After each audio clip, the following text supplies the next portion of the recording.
Good morning, ladies and gentlemen. We are going to begin. If you can please take your seats.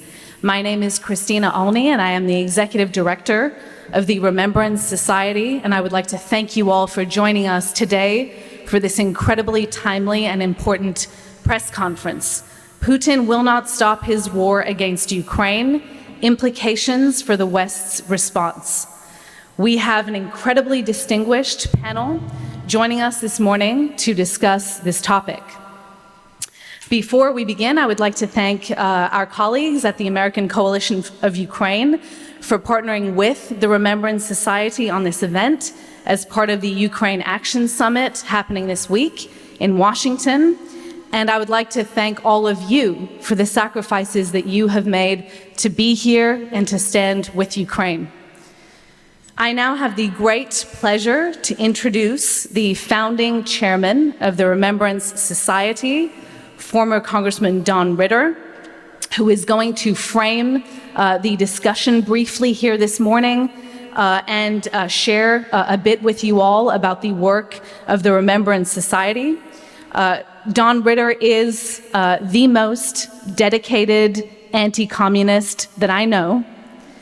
He has fought tirelessly against communism for the past 40 years as an activist, businessman, and in the halls of Congress as a former member serving the state of Pennsylvania for 14 years. He served on the Victims of Communism Memorial Foundation board for 20 years as the most active member of that board. And while he was in the U.S. House of Representatives, Don served as ranking member on the Congressional Helsinki Commission, as the founding co-chair of the Baltic States Ukraine Caucus, and as the founding co-chairman of the Congressional Task Force on Afghanistan. Don has worked to promote the freedom for the Afghan people for more than 40 years, starting with the Soviet invasion in 1979, and he is the president and CEO emeritus of the Afghan American Chamber of Commerce. Over to you, Don.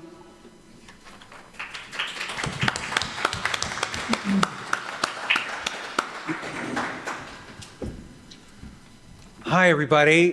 Thank you for coming. Welcome. And just a brief summary of why we're here today. The war in Ukraine, against Ukraine, rages.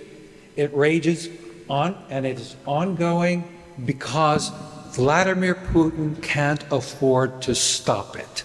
If he stops it now, after 3.5 years of blood and treasure, and the pariah nation that he has made of Russia, he's toast. So the bottom line is he continues the war because he has to. Because if he doesn't, as I said, he will be deposed and his life would be endangered. So the cost to him right now is high. We have to make it higher. Let me introduce some very important people who will be speaking to you today. Congressman Joe Wilson, a longtime friend, has served 24 years in the Congress, and he's on both the Armed Services Committee, the Foreign Affairs Committee, and importantly for today's meeting, he is the co-chairman of the Congressional Commission on Security and Cooperation in Europe, so-called Helsinki Commission. So he will be providing remarks, opening our session. He was going to be here today. He was going to come up from South Carolina last night, but because of the government shutdown and his staff having scheduled him, he cannot be with us in person. Joe Wilson has a unique record on Ukraine and has been very, very outspoken on the issue, and you will hear from him shortly. I also want to introduce Mariana Tretiak, who I'm Joe Wilson. I'm a member of Congress from South Carolina, and I just want to wish you well to the Friends of Ukraine, persons who are there for the Advocacy Summit to recognize how important freedom is. And your service is more important than ever, but also more successful than ever. We see that the people of Ukraine have been so effective in stopping War Criminal Putin with the invasion of February 24, 2022, to have the people of Ukraine so forthright and strong. And then I'm also grateful to be the co-chair of the Commission for the Organization of Security and Cooperation in Europe. I've never seen Europe so unified and standing together with the people of Ukraine. I'm also an associate member of the NATO Parliamentary Assembly. And what an unintended consequence of what War Criminal Putin did, to have Sweden and Finland now part of NATO, to see the resolve of our NATO allies over and over again, that we have the opportunity to stand up for freedom and stand for the people of Ukraine, which we all know is part of a greater conflict that we did not choose, and that is dictators with rule of gun invading democracies with the rule of law. The February 24th invasion of Ukraine, the October 7th invasion by puppets of Iran into Israel, and what a message this sends to the world, that we stand together, that we stand back, and we can promote what needs to be done and what President Donald Trump, I believe, is achieving, and that is peace through strength. God bless the people of Ukraine. God bless America. Thank you.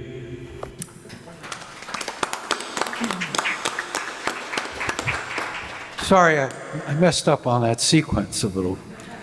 It's a pleasure to introduce Mariana Tretiak, who is chairman of the American Coalition for Ukraine. She is the founder of the Ukrainian National Women's League of America and is on their board of directors and heads up their advocacy committee. Mariana likes to advertise herself as a proud Ukrainian, and she's wearing one of the most beautiful embroidered blouses from Ukraine, I understand, from Anna Berezhnyak, from the front lines of Ukraine, where the women are still doing this. Wonderful. Mariana, thank you so much for the cooperation of the American Coalition for Ukraine, which is a powerful organization. They have almost 1,000 people here on the Hill advocating for Ukraine. It gives me great pleasure to introduce a longtime friend. We go back a long way. Don't say how long.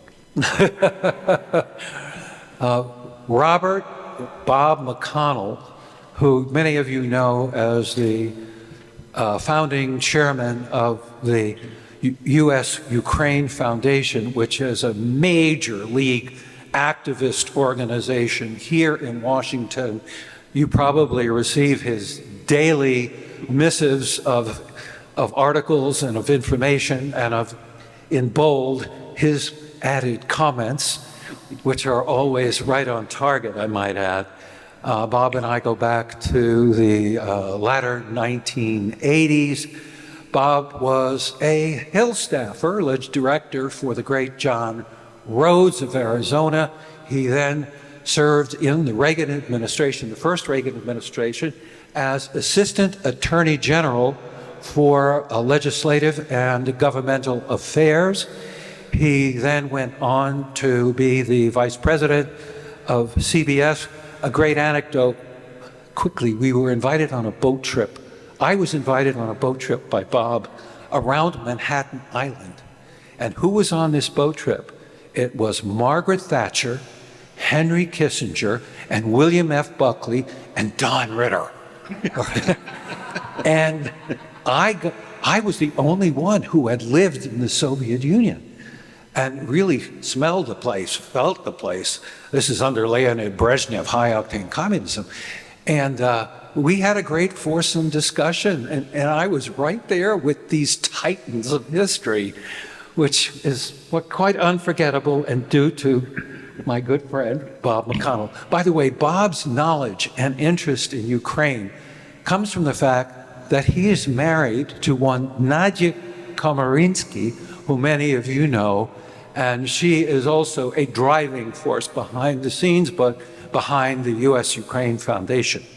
So, is there anybody else I need to know? Bob? I pass the ball to you. Okay, thank you. Thank you. Thank you, Don. The title of this panel, Putin Will Not Stop His War Against Ukraine, Implications for the West's Response, directs our attention to Vladimir Putin, who's been around a long time. As a few former diplomats, American and British, have noted, the most important thing to know about Putin is that he proudly calls himself a Chekist. The implication of this self-description for Russia, its government, and its place in the world may not be well understood. Chekists were specifically the product of the security services of the FSB, the KGB, and their predecessors throughout Russian and Soviet history, beginning with the Russian Revolution. The Cheka was created by Lenin to combat counter-revolutionaries and prevent sabotage.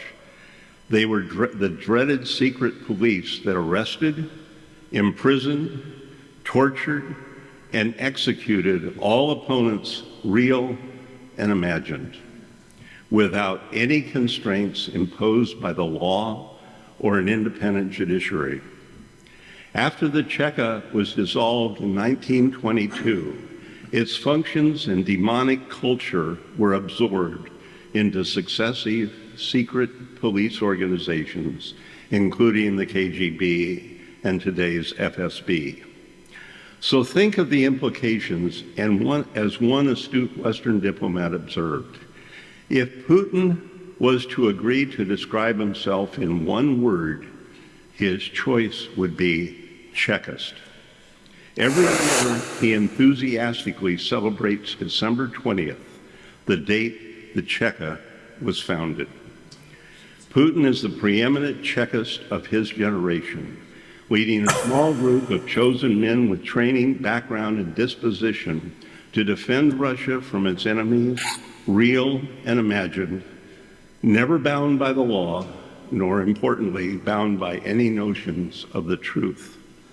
And relevant to our discussion here, there is no higher priority for Putin as a Chekist man than maintaining the power of the state.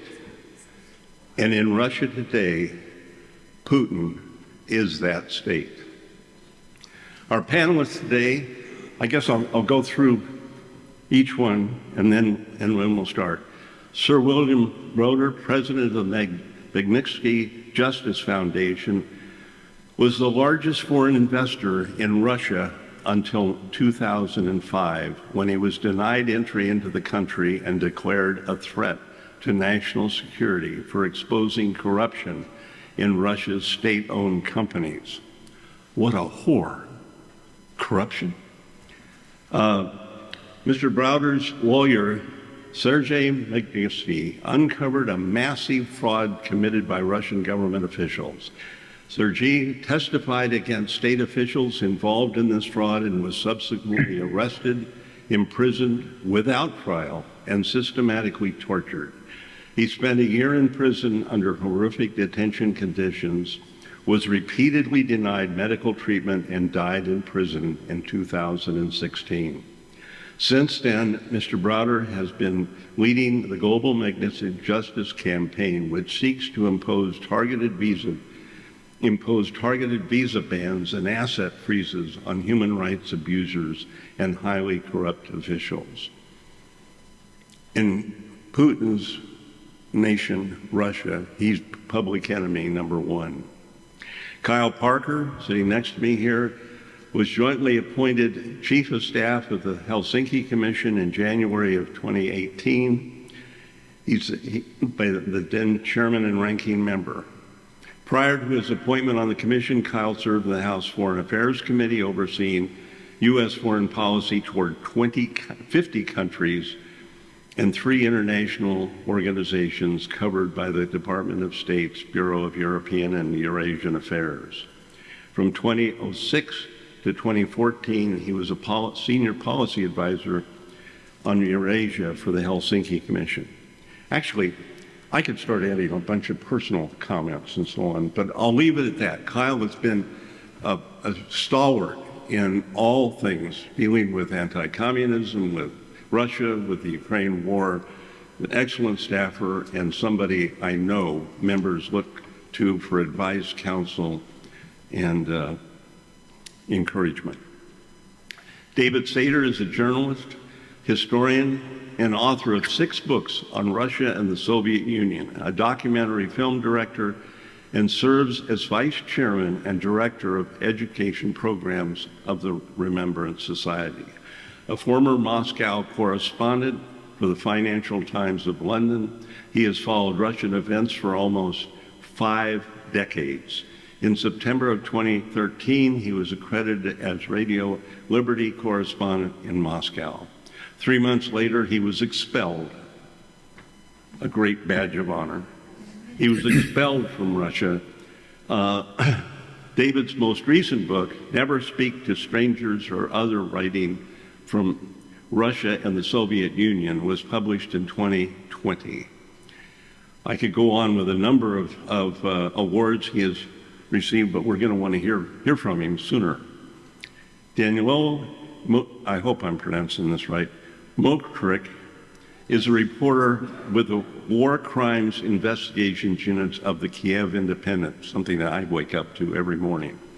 He has previously worked as an investigative journalist with Belarus Info. He has his 2022 investigation into Russia's acts of genocide in Ukraine won an honor of the profession of Ukrainian journalism. He has won any number of other awards, and I want to cut this short and start talking to these people.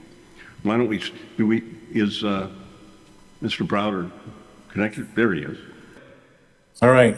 Well, first of all, I'm honored to be on this distinguished panel with my friends and allies. All of our common denominators are that we're hounded, wanted, labeled as terrorists and undesirables by the Russians. So we all have something credible to say. I'd like to just very briefly connect my story, the story of Sergei Magnitsky, to Putin and his war in Ukraine, because what I've learned in my own experience very much explains why Putin is in Ukraine, and it also explains, with the title of this event, why he's not going to back down. So, as was mentioned in my introduction, I come to this interaction or this disagreement with Russia over the murder of Sergei Magnitsky. He was murdered on November 16th, 2009, at the age of 37, and I made it my life's single mission to go after the people who killed him and get justice. And in doing so, one of the main things that I've done, which most people know about, and certainly people on the panel and perhaps a lot of people sitting in the audience know about, is the Magnitsky Act. And Kyle Parker, who's sitting at the table there, was the guy who actually drafted the Magnitsky Act. David Sater has been a longtime friend and ally, but everybody has known about the Magnitsky Act. The Magnitsky Act freezes the assets and bans the travel of the people who killed Sergei Magnitsky and the people who do similar types of things. That's what I'm most well known for. But there was a second thing that I'm not as well known for, which I think is equally important, which is that the reason that Sergei Magnitsky was arrested, tortured, and killed was he uncovered a $230 million Russian government corruption scheme. And we went into this campaign for justice with, in addition to trying to create the sanctions, we said to ourselves, who got the 230 million? And I assigned one of my team members, who is a specialist financial analyst and investigator, to work on this. And he's been working on it literally for 15 years. And whenever he finds out where the money has gone, and he's basically found out where all the money has gone, he then files a criminal complaint with the country where the money was going to. to pressure the law enforcement authorities to open a criminal case, confiscate the money, and prosecute the people involved. And one of the places where we found, as the money left Russia, where one of the first stops was 200 million of the 230 million went through Danske Bank through their Estonian branch. Danske Bank is the largest bank in Denmark. We found that money, and Vadim, my head of research, put all the information together that we had, and we filed a criminal complaint with the Danish law enforcement authorities and the Estonian law enforcement authorities. And then what we always do after that is we shared it with the media so that there was no way they could quietly skulk away and not do an investigation. By sharing with the media, one of the interesting things that happened was a large Danish newspaper came to us and said, this is really interesting. We've just obtained a leak from Danske Bank called the Russian laundromat, huge number of inside files from Danske Bank. And we'd love to get a copy of your criminal complaint with all the attachments and exhibits and appendices so we can see if there's any pattern to the stealing from Russia that we might be able to notice so that we can then see what we can learn from this data leak. And so they took the information. They came back and they said, actually, the amount of money stolen from Russia and laundered through Danske Bank wasn't 200 million. It was 8.3 billion, which was a lot of money. And they wrote this article up in their investigation, and it was the most well-read article in the history of their newspaper. Now, Denmark is ranked the second most honest country in the world by Transparency International. And so it wasn't as if the CEO could just shrug it off and say fake news and just go about his business. The Danish people wanted to know what happened. And so he was forced by public pressure to hire an external law firm, an external accounting firm, and an external data analysis firm and give them full access to all the records of Danske Bank. And they went out for about 6 months and did this investigation. And they came back and they said it wasn't actually 8.3 billion. It was 232 billion that was stolen from Russia and laundered through Danske Bank. So this is just one mid-sized Scandinavian bank. If we were able to lift the hood at Raiffeisen in Vienna, at Deutsche Bank in Frankfurt, at UBS and Credit Suisse in Zurich, at ING in Amsterdam, I believe that the amount of money stolen from Russia and laundered into the West that basically belongs to Putin and about 1,000 people around him is $1 trillion, $1,000 billion. Now, why is this so important? Because this is money that should have been spent on schools and hospitals and public services. Instead, it was spent on private jets and yachts and villas in the south of France and Sardinia in Italy. And why is that so significant? Because 1,000 people enjoyed all this unbelievable wealth, and 140 some odd million people in Russia didn't get all the things that they should be getting from their government. And that's literally like spreading gasoline on the floor of Russia. And at some point, what Putin was afraid of is that somebody would light a match and the whole thing would go up. And what he's particularly afraid of is that instead of having one person like Alexei Navalny or Boris Nemtsov going after him, he'd have 1 million angry Russians on Red Square who would hang him from a lamppost. So what does a dictator who's stolen too much money and is scared of his own people do to prevent those people from hanging him from a lamppost? He creates a foreign enemy and he starts a war. And I'm afraid to say that the war in Ukraine is about that. It's about Putin's desperate fear that the people are going to come to get him. And the reason that's so vital and so important is that all this talk about giving him a piece of Ukraine or forbidding Ukraine from joining NATO, it's not actually what Putin wants or cares about. The only thing that Putin wants or cares about is staying in power so he can stay alive. And whatever the position is of the Trump administration or the European Union or Britain, it doesn't matter what their position is because none of these places can offer Putin the only thing that he wants. And so he has to be at war. He has to be at war because he's stolen too much money. And therefore, we're in a very terrible place because there is not going to be a negotiation that he will agree to because nothing that can be negotiated saves him from this problem. And therefore, there's only two outcomes. One is that the war, that Russia wins the war. And two is that Ukraine wins the war.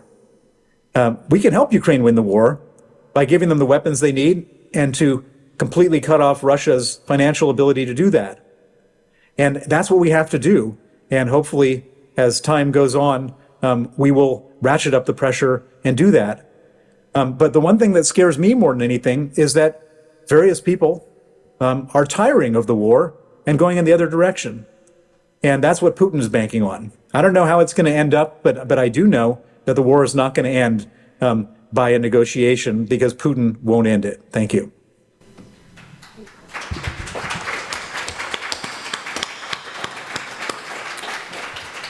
Thank you. Kyle? Yeah, thank you. I'd like to thank the Remembrance Society for the kind invitation to share some personal views on, I guess, the nature of the Russian state, the Russian government, the nature of the war, and following on what Bill described as the real reason. I couldn't agree more, and I think to how perhaps it's not the oldest trick in the book, but it's an old trick, and it's rather eloquently described. Pardon me, a little cold. In Shakespeare's Henry IV, something along the lines of advice to his son, who will soon assume the throne, on how to manage a restless populace. And he gives him this advice of, busy idle minds with foreign quarrels, lest they look too closely at my kingdom. And Henry's son then goes out and starts a war with France. So this is the nature of the Russian government is it's a violent kleptocracy, right? It's really rather simple. This is not geopolitics, whatever that empty term even means. It's certainly not ideological, right? I mean, if it's convenient for Putin to whip nationalism, he'll whip nationalism. If it's convenient for Putin to tap a vein of Russian imperialism and nostalgia, he'll do that. It's really governed by cynicism and Putin's shrewd calculation of his own personal interest. So I would say that this is a lot more like a game of Monopoly than a game of Risk. And interestingly enough, we're talking about a war of potential, territorial conquest in another country. The property that Putin wants most to defend is actually in Russia. It's his stuff in Russia. He doesn't want it to be taken from him by the Russian people. If he can get some other stuff, and that's part of how he stays in power, that's nice too. But the real root of this is, again, the stealing that Bill described. Putin, we know, is quite adept at accusing others of what he's doing himself. And he talks a lot about this coup, right? And the legitimacy of the Ukrainian government going back to 2014, the Revolution of Dignity on the Maidan. But as former Yale historian Timothy Snyder, an absolute magisterial historian on the region and the period, describes I believe it's in The Road to Unfreedom, the real coup here was September 2011, when Putin came to Luzhniki Stadium and announced to the Russian people and to the world that the joke was on them and he was coming back to power. This touched off the largest protests in post-Soviet history in Moscow in December. And deafening chants of Putin vor reverberated across the buildings in the squares. Putin's a thief, right? Alexei Navalny describing, the United Russia Party as thieves and crooks. So when 2014 comes around, 2013, headed into 2014, and it looks like there'll be changes in Ukraine, Putin makes the decision that a hostile Ukraine for potentially generations is actually less dangerous to him than a democratic and prosperous Ukraine. And so he proceeds to create and make a hostile Ukraine by making war. And of course, this is prior to this, the Ukrainian public opinion wasn't even majority in favor of NATO membership. So for him, he can't allow, or he feels he can't allow this Ukraine to succeed, lest the Russian people look to Ukraine like the Ukrainian people have looked to Poland. Why can't we live like this, right? So what should we do about it, and why should we care? Of course, more weapons, more sanctions. But most importantly, at the absolute top level, I think it's somewhat about what we must not do.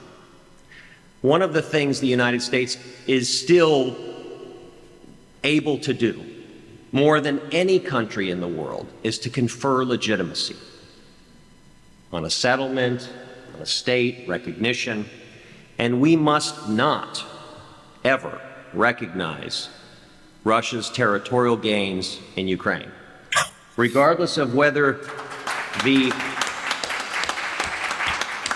this is consistent with bedrock U.S. foreign policy, right? No, we will not recognize territorial gains affected by force alone. The Stimson Doctrine is Japan and Manchukuo in the 30s, where it gets formulated, the Wells Declaration with the Baltics.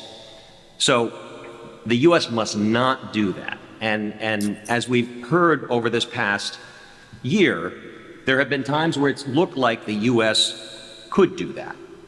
So the other thing I think the U.S. should be focused on in any of these talks, and even if there aren't talks, is to make sure Ukraine can use the river and the sea. Use of the Dnieper to get food out to global markets, the port in Odessa to be able to use the Black Sea, absolutely critical, regardless of what happens and where the line gets frozen. I don't happen to think it will get frozen, but in any case, even if you have a fake ceasefire, which we had under the Minsk agreements for, I guess, almost a decade, right? Never really was a ceasefire. Ukraine needs to have that, right? And there are some pieces, little pieces of land, like the Kinburn Spit at the mouth of the river that the Russians are on, that would be very good for Ukraine to take back. Also, the Zaporozhye's nuclear power plant. It's very close to the front lines. It's obviously extremely dangerous for the Russians to be making war and shelling a nuclear power plant. But if Ukraine is able to reconnect these 6 reactors to its energy grid, it instantly becomes an energy exporter to Europe. It doesn't just solve its own energy problems, but it creates an income stream. So why should we even care or be in this business of trying to affect these results? I would suggest that a victorious Ukraine is a better keeper of the peace in Europe than NATO. I don't think there's any contest, right? NATO has failed to keep the peace in Europe. We have the largest war in Europe since 1945, the largest war in history, probably since Korea, and Europe remains the United States' largest trading partner, imports and exports. Europe writ large, not just a narrow definition of Europe, the EU or NATO or whatever, but the continent. So peace and stability in Europe is critical to our own economy, to our own national interests. And that's really, I think, if you want to hit on the most important argument on how ensuring something that can rightly be described as a Ukrainian victory is truly an America First policy. Thank you.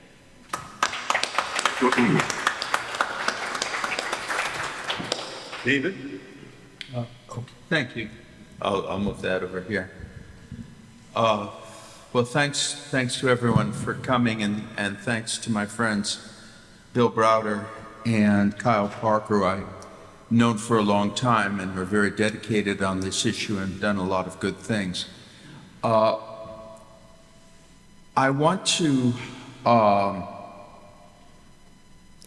think it's very important to dispel the illusion that there's some type of ideological rationale for what's happening. I mean, war for Russia is an instrument of internal policy.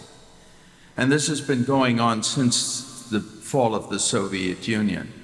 The first Chechen war was waged, according to a top aide of Boris Yeltsin, because Yeltsin needed a short, victorious war in order to raise his popularity rating. But obviously, it didn't occur to anyone that that's not a good reason to start a war. The second Chechen war was started in order to create the conditions for Putin to become Yeltsin's successor. The seizure of Crimea came in 2014 in order to deflect the attention of the Russian population from the implications of the self-sustaining and spontaneous democratic revolt in Ukraine. And the full-scale invasion, which took place, which began in 2022, in February 2022, was undertaken in order to reverse the decline in the hold on power of Putin and his corrupt group. There is a massive disinformation campaign, and it's directed against representatives of both American political parties, all administrations. It can be said with complete confidence that when it comes to superficiality about Russia, America is genuinely bipartisan. The present administration has carried things further in terms of its gullibility and willingness to repeat inane and easily refuted Russian propaganda than any of its predecessors. But it is actually not fundamentally different in terms of its ability to be taken in. Anyone who thinks that what's going on now is an attempt to rebuild the Soviet Empire, an attempt to create a new Russian world, an expression of Russian nationalism and concern for the Russian people, is the product, whether he realizes it or not, of Russian disinformation.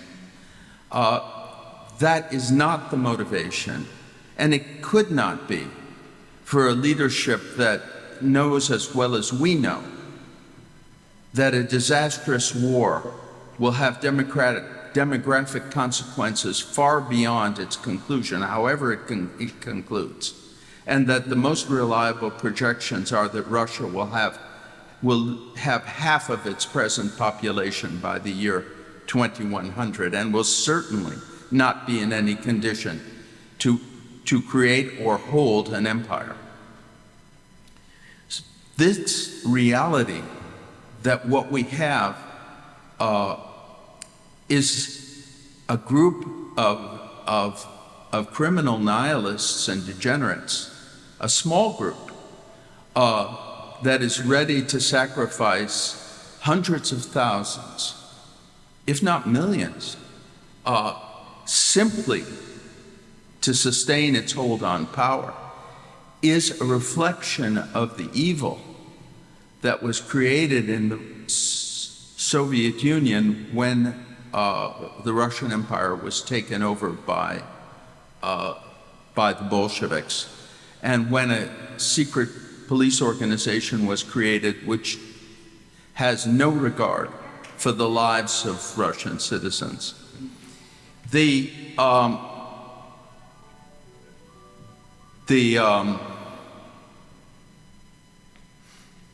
But yet there's the fact that we come face to face with this evil, that there is no broader ideological justification for it, has a number of implications.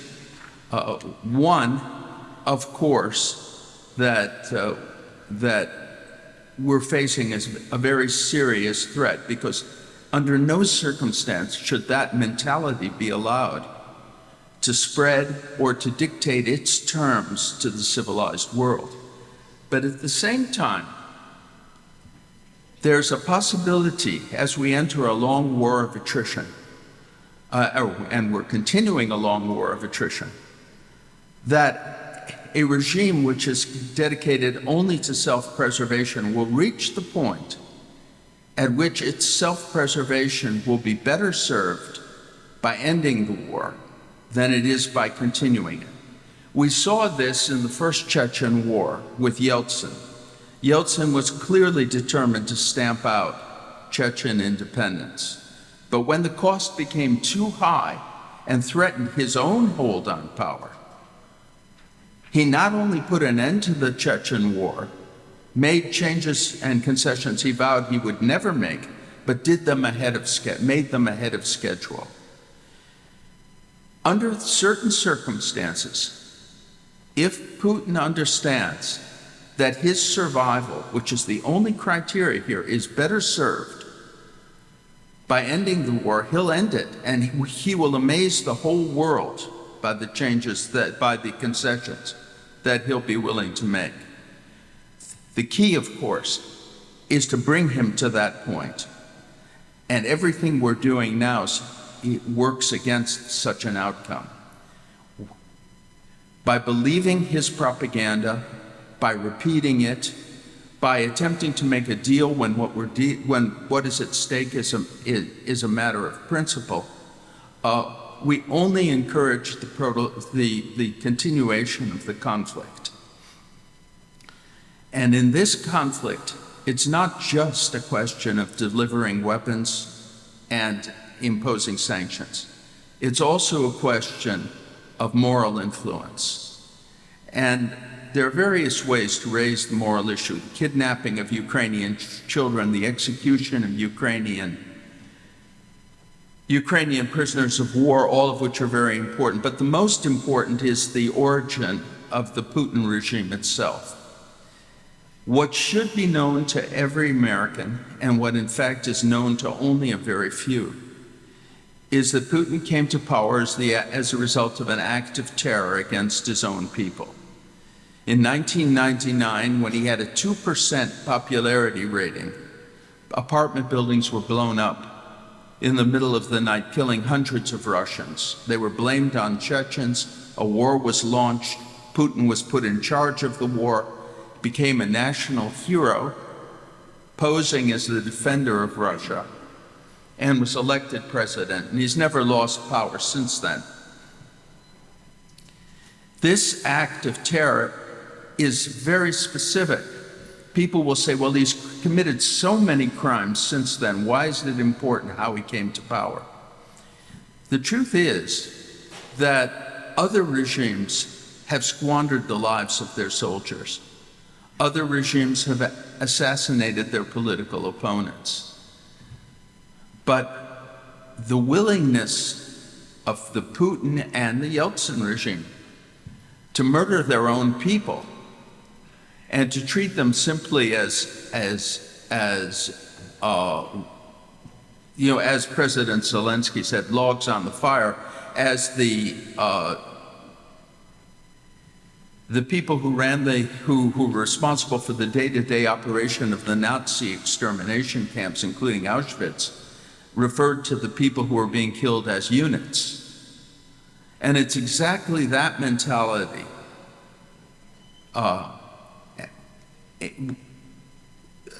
which is demonstrated by the Putin regime, in which the Western world needs to understand before we treat Putin in any way as an interlocutor instead of an enemy, as a possible partner, as a friend.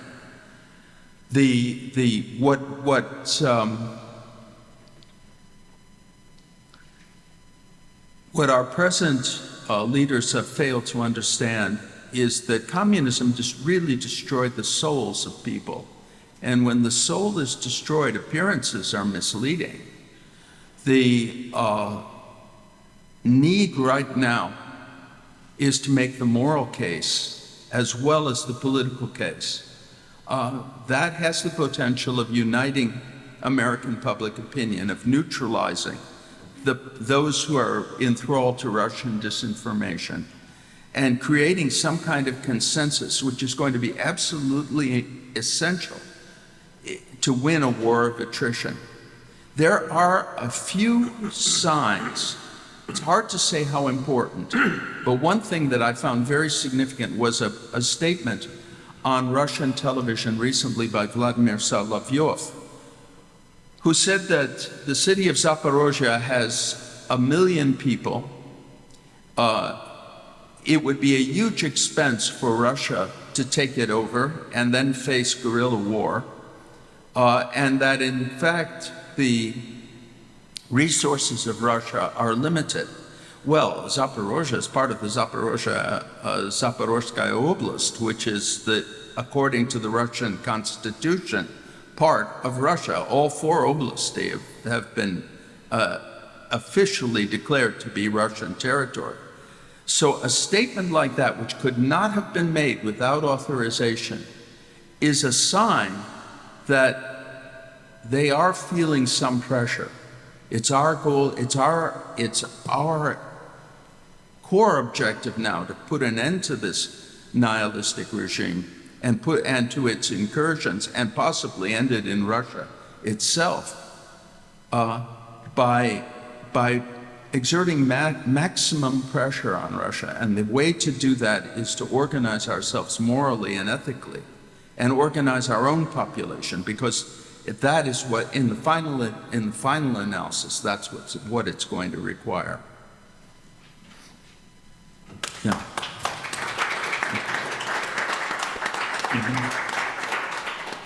I will try to bring you a little bit different perspective on explaining what Putin does. I would have to disagree with what my distinguished co-panelists have said. But I'll start by talking a bit about our work in the War Crimes Investigations Unit at the Kyiv Independent. The unit is headed by Evgenia Mutarevska, who's there in the audience. For the last 2 years, we've been investigating what Russia is doing in the occupied parts of Ukraine. And we see a widespread terror. We have released a documentary about that called Shadows Across the River, about abductions, torture, and killings of Ukrainian civilians. Our latest documentary is about the indoctrination and militarization of Ukrainian children in the occupied territory. And the documentary that we brought this time for several screenings in the US, called No God But Theirs, talks about the religious persecution in the occupied territories, specifically in the city of Melitopol, where Russians systematically persecute Baptists, evangelicals, Protestants, Pentecostals, but also Catholics. We have 2 guests in the audience from Melitopol, from one of the persecuted churches, the Baptist Church, Grace. It's Oleg Stojok and his wife, Irina. We also created a documentary trying to explain specifically Putin's intent in Ukraine, called Destroy in Whole or in Part.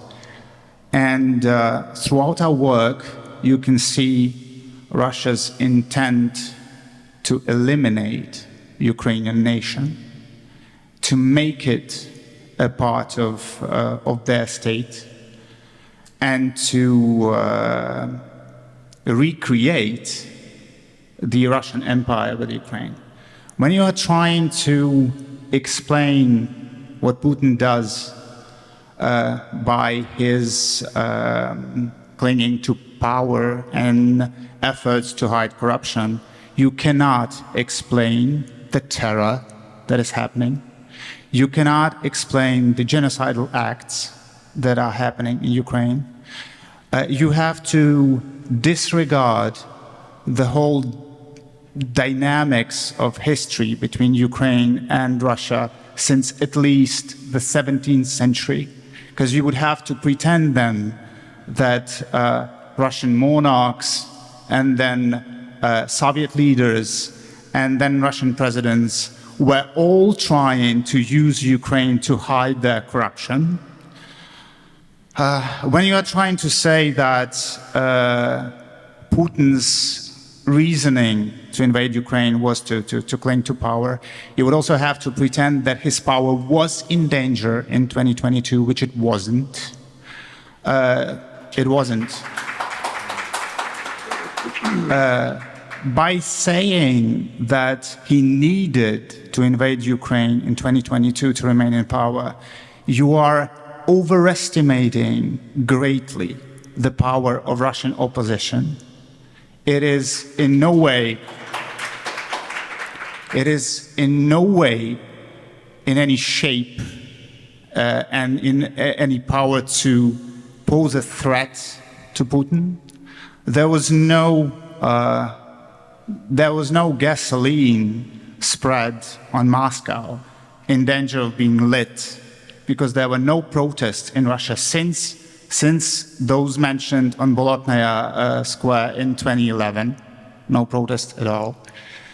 So if you disregard the war crimes, if you disregard the logic of the war crimes, if you disregard the terror and the attempts to wipe out the Ukrainian nation, if you disregard what Zbigniew Brzezinski himself said in the Great Chessboard, that Russia is only an empire while having Ukraine, and if it doesn't have Ukraine, it isn't an empire.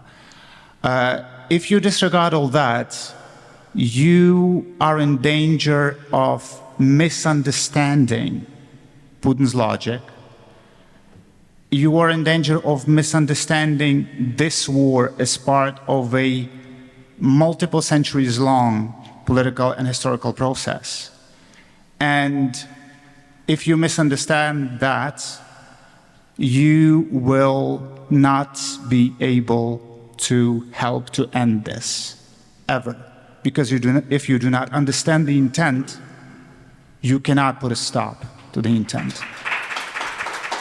First of all, I don't underestimate the horrors that are being inflicted on the occupied areas. Or I was in Bucha, where the massacre took place, and I live in.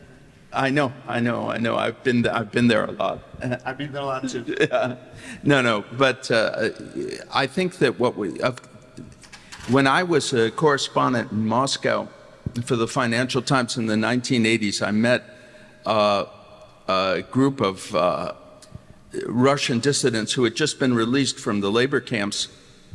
And they told me that, there were not only democratic dissidents in the labor camps, there were also Russian nationalists.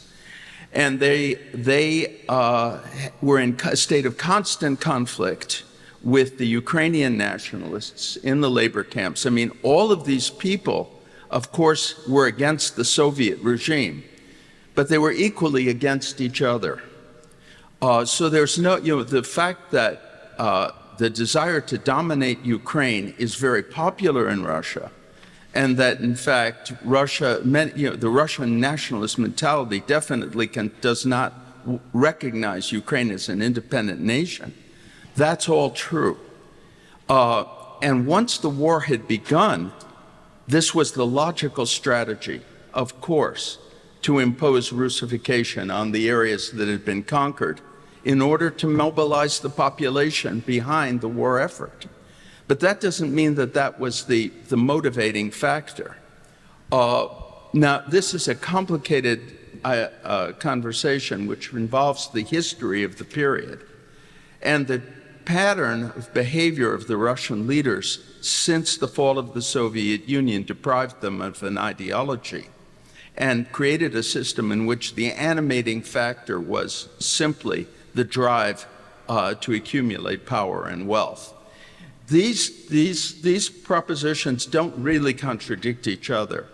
It's what led to the war is one thing. How the war is being fought and the strategy of the war is another thing.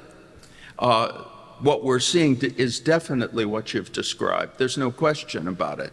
That doesn't mean that that was the original impulse, which is what we're talking about at the present time, and which also needs to be taken into account when we make policy decisions in the U.S. and, of course, in Europe. If I may, Sure, go ahead. Go ahead.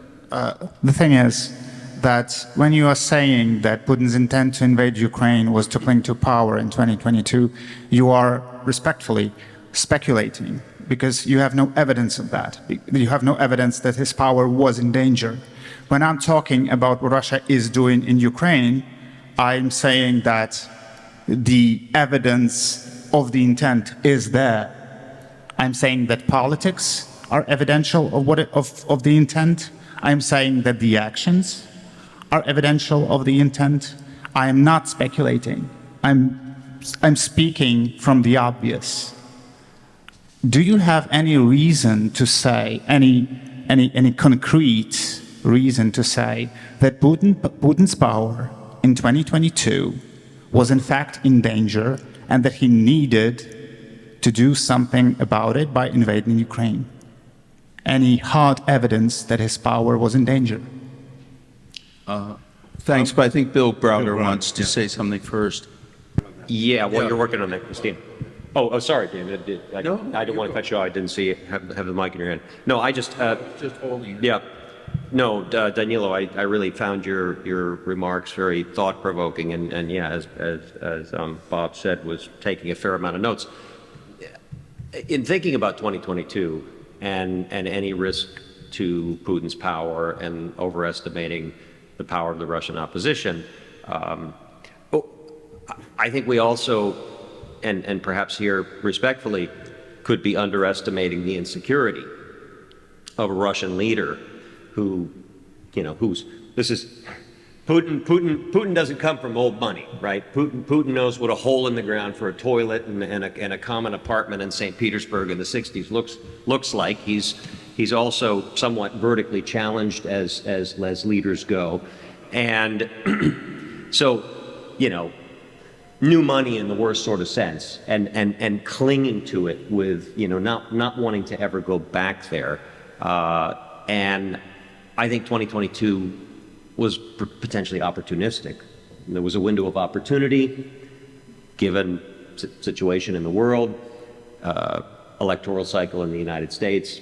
So I'm not sure these two theses are necessarily in conflict, and I think there's, surely Putin is tapping that vein in Russian history, and he is igniting and whipping that fervor. Okay. First of all, I just want to say that there's nothing better than a good, full-bodied debate. Otherwise, this would be a really boring session with all of us just saying the same thing. So thank you for making those points, challenging me and others. You very sort of proudly said there's no evidence, Putin wasn't on the ropes, etc. And so I do have some evidence, and I want to just present it here. I'm not even sure why we're having this debate. I don't see what your point, how your point somehow in any way refutes all these other points. Putin's a bad guy. He's committing war crimes, and he's doing this for reasons that we've all mentioned. But let me just take you through the evidence. So and David referred to this before, but I just want to draw everybody's attention to something called the Levada Research Center, which, to the extent that you trust any public opinion polls, which I don't, but it's the closest thing we get to any public opinion polls. Putin was a total unknown when Yeltsin put him into power. Nobody knew who he was, what he was, etc. And he needed to actually win in a presidential election at the time there was some democracy in Russia. And so, as David mentioned, and he's written a very definitive and authoritative book on the subject, Putin blew up a bunch of apartment buildings in Moscow, blamed it on the Chechens, and started a war.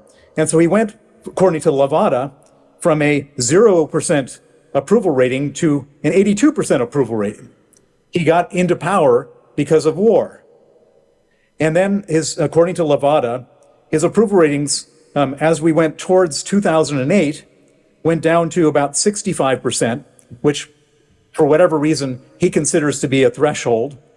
He went into Georgia, and his approval ratings went to 85%. All good. For reasons that I don't quite understand, between 2008 and then 2014, his approval ratings dropped precipitously to the low 60s. He went into Crimea, and they went up to 87%. They stayed up there until COVID happened. They went down below 60 after COVID. He goes into full-bodied war in Ukraine, and again, it goes up to above 80%. Now, I know Putin very well because I've been conflicting with him for the last 15 years. He's a cowardly little man. He's scared of his own shadow. He can't even sit at a table with other world leaders without 35 feet separating them during COVID. He's the most paranoid person you could ever imagine.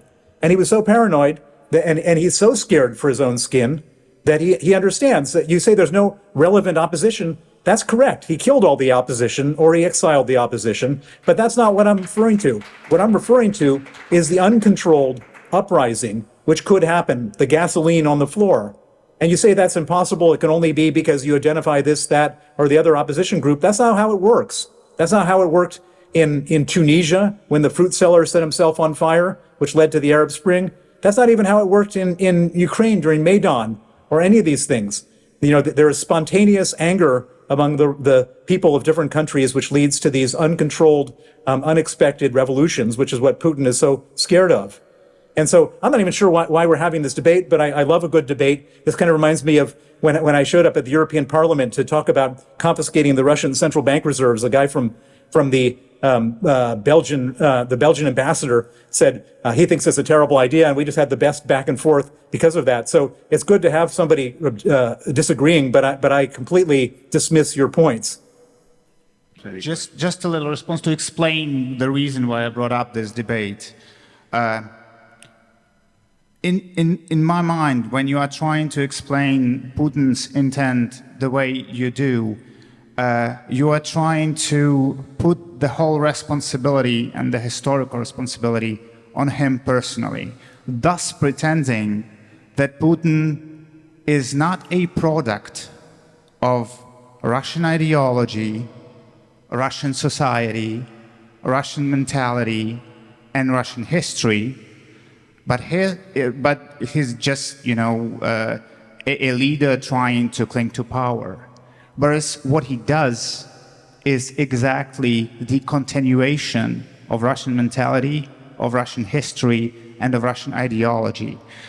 It was Garry Kasparov, I think, who said that it wasn't Putin who created Russians the way they are right now. It's Russians that created Putin. And the illusion that if you get rid of Putin, Russia changes may be dangerous, because the reality may be that if you get rid of Putin, Russians create another Putin that is still dangerous for Ukraine and maybe even more. We're not talking about getting rid of Putin. We're talking about that a negotiation to end this war is not going to work with Putin.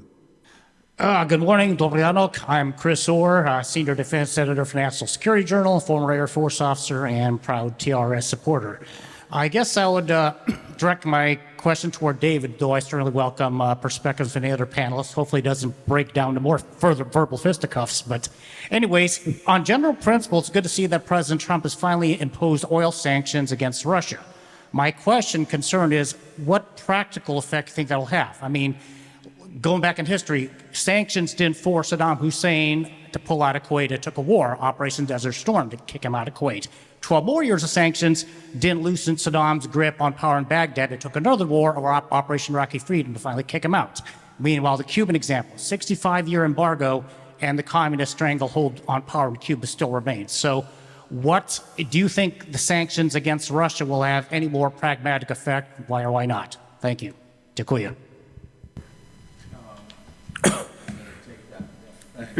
Thanks. I want to come back to your remark in a minute, but on the subject of the sanctions, these sanctions are pretty symbolic. I mean, what was necessary were the Graham Blumenthal sanctions, which would have, I mean, the key to doing this is cutting off the money for Russia. And you can do that by blowing up their refineries. The best sanctions are being imposed by Ukraine right now by attacking the oil refineries and the energy facilities. And this is something that we can help them with if we give them better weapons that they can use. At the same time, though, secondary sanctions, which are imposed on countries that are buying that oil. And I was on an Indian, believe it or not, television program, which I interviewed on this subject, and I was absolutely appalled by the lack of any kind of moral sense on the part of the Indians with whom I was talking about the consequences of buying oil at discount prices, and in that way supporting the killing that's going on in Ukraine. The sanctions that the Trump administration has imposed are basically insignificant so far, and I view them as an excuse for not adopting the more serious sanctions, which would have really made a difference. 500% tariffs on anyone who buys Russian oil. The sanctions themselves affect about 15% of the refining capacity if that has not been damaged. And there are workarounds that are available for that. So I see it as yet another example of the fact that the present administration is not serious, and they have to become serious. Now, of course, we hope that there are ways of exerting some influence. You know, just to summarize, Russia has the mentality, and it's had the mentality historically, of a movement. And a movement is a priori organized for aggression. And Ukraine, because it's the most important subject of Russia, of the Russian Empire, was always a potential target of aggression. But it was interesting that when Yeltsin published the first national security doctrine of Russia, and this was back in 1994, he identified the worldwide defense of Russian speakers, wherever they are, as being a Russian national security priority. In other words, even then, when Russia was very weak, he was creating the conditions for future aggression. So that potential was always there. There was always the mentality in Russia that they had lost their greatness. During the 1990s, when for the first time, when in the Soviet Union, I think I've told this to some of you before, I was standing in line for potatoes, and a big fight broke out in the line, and somebody said, how can we stand in these lines and live like this? And a woman turned around and said, never you mind, the whole world is afraid of us. Well, in the 1990s, the Russians didn't feel that anyone was afraid of them. And they longed for the days when people would be afraid. In fact, in 1839, the Marquis de Custine said that Russia's goal is to dominate the nearby nations and intimidate the rest. That was 200 years ago. So that potential was always there. In this case, you're right. But you say, well, 2022, Putin was not threatened. Well, why 2022 did he decide to launch a full-scale invasion of Ukraine if his goal had always been to dominate Ukraine? The reality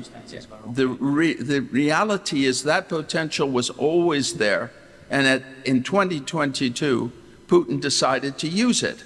But he used it not because he has some kind of, there's a serious thought process, but exactly as we say, because this was the way to strengthen his hold on power.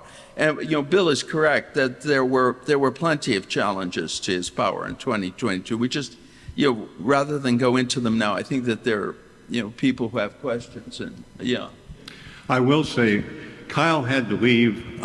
When you're the staff director of a committee and your chairman wants to see you, you go. Hello, my name is Maria Ulyanovska. I'm a Ukrainian journalist. First of all, I wanted to say that real people commit genocide. Ordinary people commit genocide. The most simply, yes, I'm saying that the real people commit genocide. It's not the leaders who do that. It's the ordinary people. So the West was kind of always obsessed with this idea of saving Russia. And I have a nice, funny joke piece of the National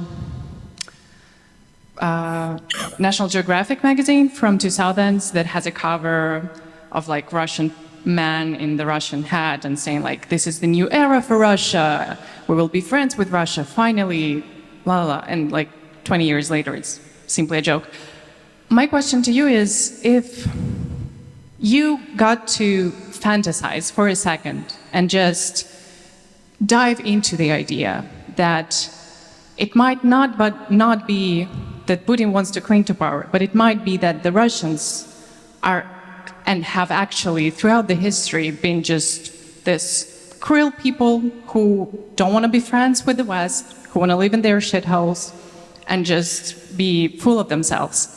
How would that, if Putin indeed, and we're again fantasizing, if Putin indeed started this war because he has the ideological background, because he wants to have a legacy of it, of restoring the Russian Empire, how would that, in your mind, change the perspective of where Russia should be within the US national security doctrine? Thank you. What difference does it make in the end what Putin's ultimate motives were? Well, for one thing, it's a quite different conversation if you're dealing with someone who's simply a nihilistic criminal who's ready to sacrifice any number of lives, both Russian and Ukrainian, by the way, in order to achieve his objectives. Or if you're dealing with someone who believes in something. Because if you think that you're dealing with somebody who believes in something, you have to listen to his stupidity when he starts giving you his version of Russian Ukrainian relations, which apparently dominated his conversation with President Trump in Alaska. And you have a weapon that can be used to influence public opinion through all of the idiots who repeat this garbage. It also disorganizes the Western response, because we assume that we begin thinking not that this is an absolute degraded criminal who has to be stopped, but rather, well, this is a great power nationalist who has his own conception of international relations, who loves his country. It was interesting that one of the podcasters who interviewed Zelensky asked him, don't you agree that Putin loves his country? He said, well, of course Putin wants to foster that impression. It's much easier to create the impression that he's some type of nationalist trying to restore the Russian Empire, which he'll never do and cannot do, than to say that what he really is, which is a product of St. Petersburg organized crime, totally without intellect, totally without morals, and whose idea is, and this is derived from the Chekist inheritance, the idea that, human lives are of absolutely no significance compared to the pursuit of power. Now, I understand why people in Ukraine, can easily get that part of it wrong, even if they certainly see all the consequences. But that's the mentality. And it's very important for us, I'm talking now about the United States, in dealing with Putin, to have that in mind. The apartment building bombings should be the first thing we think about when we deal with Putin and what he was willing to do to his own people. By the way, Bill got his popularity rating wrong. It was 2%, not 0%.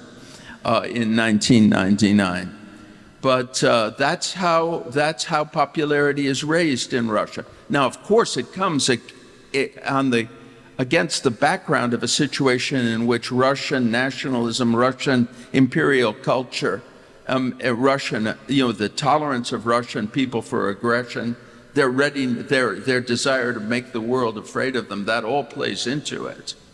But what triggers it at a specific time are the circumstances that are necessary in order to keep this gang in power. Thank you. I'd like to thank Bill Browder for his being with us for the entirety of this, and I think he's absolutely correct.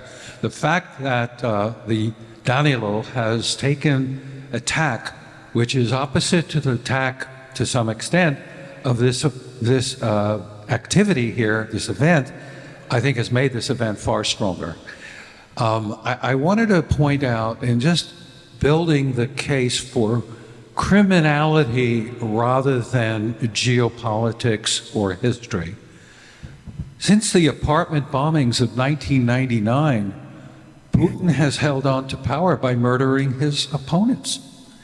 People forget the Beslan bombings, by the way, where 300 plus people died when, instead of dealing with the situation and trying to preserve human life, Russian life, he blew up the place and killed everybody inside.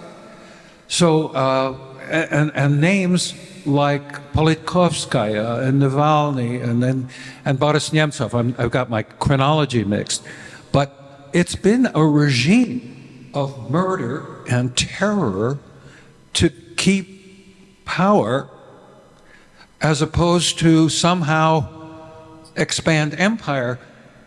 And I think David is on target when he says that to consider, as a policy matter, to consider that this is an explanation of Putin's desire to expand the range and the scope and the influence of the Russian people, that is a confusing message to policymakers all over the United States and Europe, because it kind of makes there's some historical connection to make that argument. But the real argument is that we're dealing with a criminal enterprise that has no regard for human life, and probably will continue the war to the last Russian if we don't do something else, do something differently. Thank you. Hello, everyone. My name is Mariana Tretiak. I'm the chair of the American Coalition for Ukraine. We exist, our coalition is created to create a home for everyone here in the U.S. that supports Ukraine. And we do that by sharing information, by telling stories, by equipping people with the tools to make a real impact. This panel today, Putin will not stop, conveyed, I think, some key truths, obviously a lively discussion.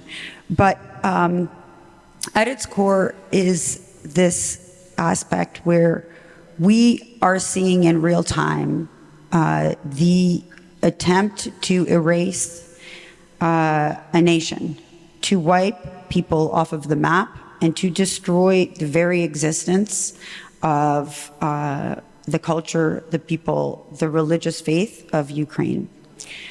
I'm incredibly grateful to all the participants of our panel, to Congressman Don Ritter and to the Remembrance Society, to Kyiv Independent, who are here in Washington, D.C., showing and screening and sharing more of this important truth. The film No God But Theirs. Your presence and your voices are important and crucial as we confront these existential stakes to call for a stronger and united Western response. Thank you, everyone here, for standing with Ukraine. Slava Ukraini. Good afternoon, Katya Smagli, Embassy of Ukraine. I'm sorry to be late and sorry to jump into this discussion, but I was sharing my comments with Mr. Ritter, and he absolutely insisted that I make my comments to maybe conclude the discussion, which was absolutely fascinating. I believe that both positions have the right to exist. So the one which was presented by Danila and the one that was presented by Mr. Sutter. And both have certain logic behind them. Putin has started this war because of Russia's near-imperial ambitions, and Putin started this war because he is a criminal and he is a war criminal. I highly recommend the recently published book by Professor of Johns Hopkins University, Eugene Finkel, titled Intent to Destroy, where he proves that Russia's genocidal intent against Ukrainians is not something that he just started in 2022. It is something that has been a policy of Russian Empire, then Soviet Empire for more than 100 years. And he traces several episodes of Russia's intent to destroy Ukrainians as an ethnic group. It is something that Russian government and Russians are doing today not only on the battlefield, but everywhere in Ukraine, and that's what we see. And that is why we have to consider both elements of Putin's identity and his mentality, that of him being a neo-imperialist and that of him being a criminal. It's longer than 100 years. It goes back. I'm writing now about the Russian Revolution and the Ukraine. After the Bolsheviks seized power, the revolutionaries in Kyiv set up their own state. It was I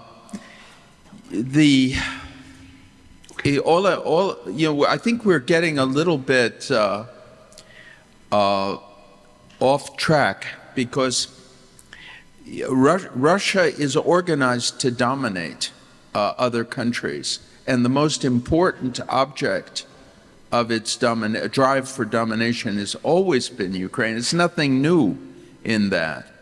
But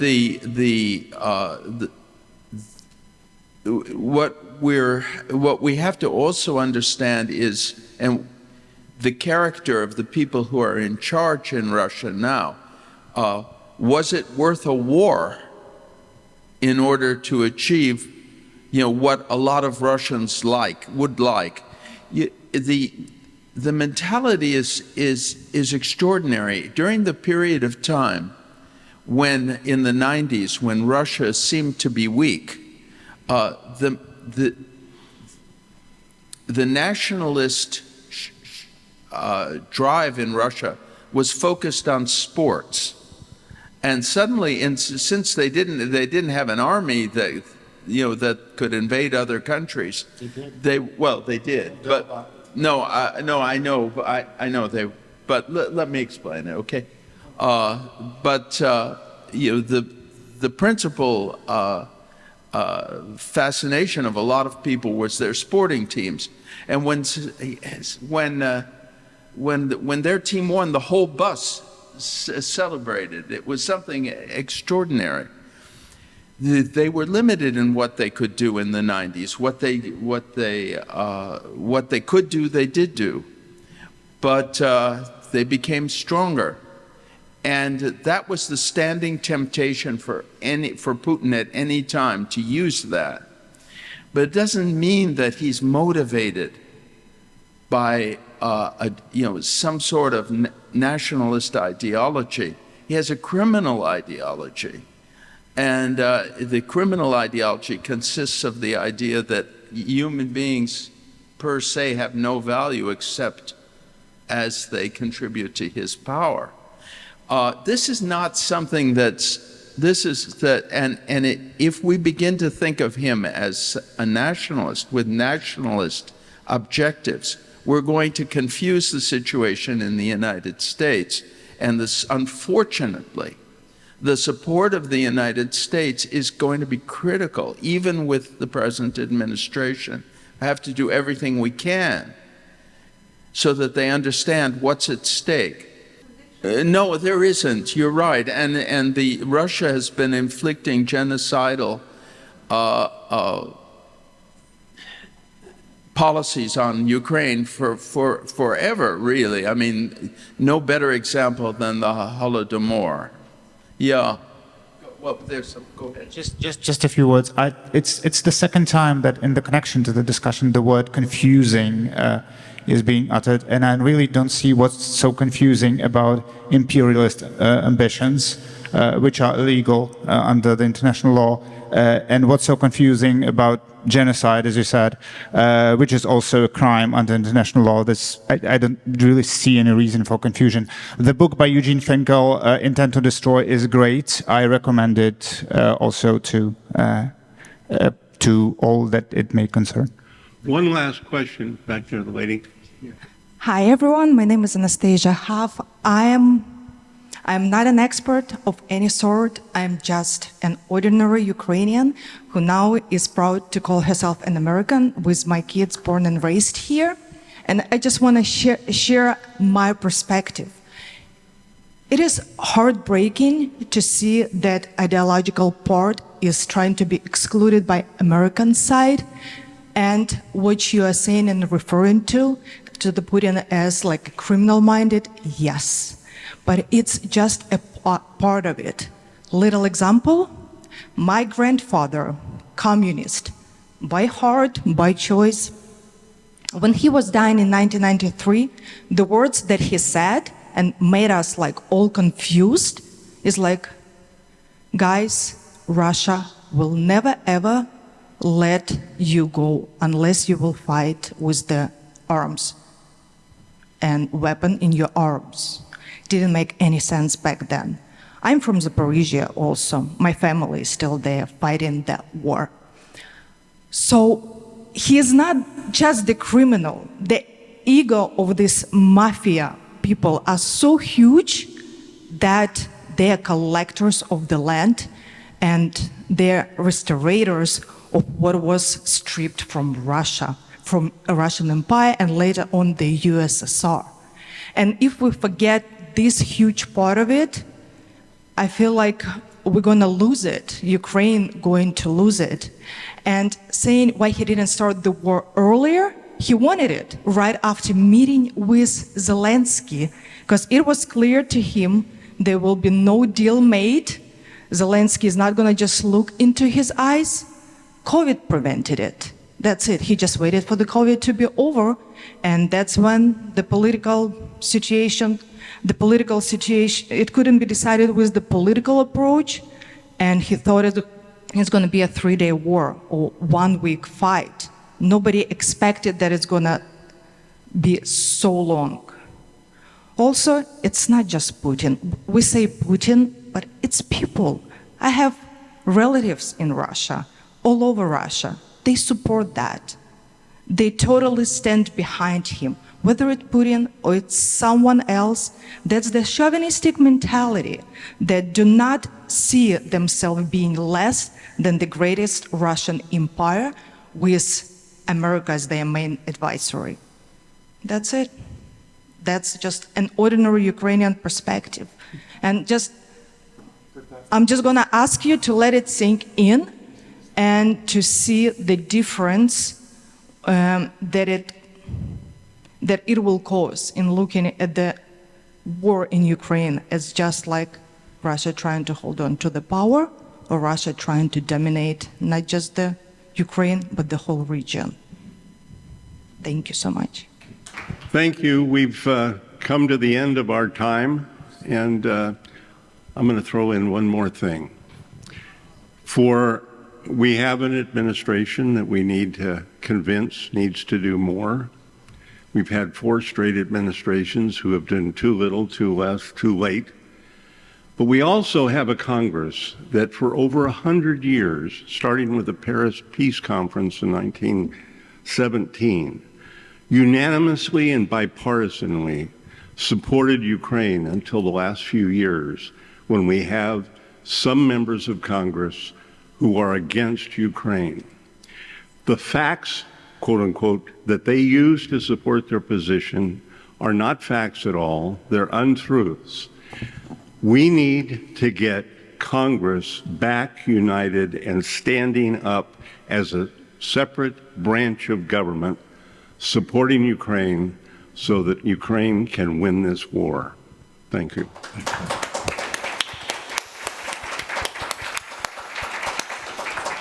I want to thank our distinguished panelists, our moderator, Bill Browder, who has stayed with us for quite some time. I appreciate the great debate that's going on. And hopefully, by the way, the members of Congress use it as an argument, the Putin propaganda. Yep. The members of Congress are not looking at historical reality or criminality. They're parroting Putin propaganda. So hopefully we can do some further education. And this is where the American Coalition for Ukraine comes in. It is so essential to get into these congressional offices and to provide information that's real, that's true. Please adopt the criminality argument as well as your historical argument, because that might make a difference in where people are going to come down. I want to thank again Mariana Trechek, who I think had another appointment. I want to thank Anna Berezniak, who was Mariana's point person on helping put this together.